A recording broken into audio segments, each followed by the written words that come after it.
কোথায় গো সব পিৎজা লাভাররা? চলো তোমাদের জন্য নিয়ে এসেছি আজকে ঘরে কি করে আমি পিৎজা বানালাম। একটা পিৎজা বেস কিনে নিয়ে এসেছি, তার মধ্যে কিন্তু পিৎজা সসটা ভালো করে স্প্রেড করে দিয়েছি এবং এর উপরে আমি কিছুটা মোজারেলা চিজ গ্রেট করে দেওয়ার পর আমি ক্যাপসিকাম, টমেটো আর পেঁয়াজ কিউব আকারে কেটে রেখেছিলাম, সেগুলোকেই আমি সম্পূর্ণ পিৎজা বেসের ওপরে ভালো করে সাজিয়ে দিচ্ছি। এরকম করে কিছুটা গ্যাপ রেখে রেখে রেখে রেখে তোমাদের কিন্তু সাজিয়ে দিতে হবে।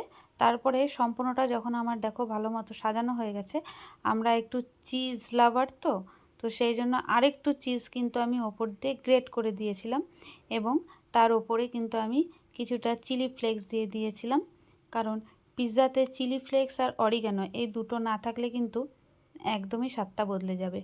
তাই দেখো আমি কিছুটা অরিগানো দিয়ে দিচ্ছিলাম এবং তোমাদেরকে দেখে দিই, এই যে তারপরে আমি কিন্তু মাইক্রোওভেনটা প্রি হিটে বসিয়ে দিয়েছিলাম এবং এবার এটা যাচ্ছে ওভেনে। এই দেখো এটাকে ভরে দিয়েছি। ভরে দেওয়ার পর আমি ওয়েট করব 16 মিনিটসের জন্য। তোমাদেরকে দেখিয়ে দেবো আমি। এই দেখো 16 মিনিটের জন্য কিন্তু আমি এটাকে বসিয়ে দিয়েছি ওভেনে।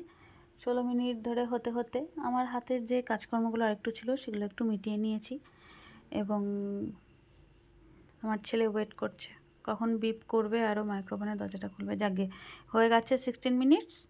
এই দেখো চলে এসেছি পিৎজা নিয়ে, পিৎজা রেডি।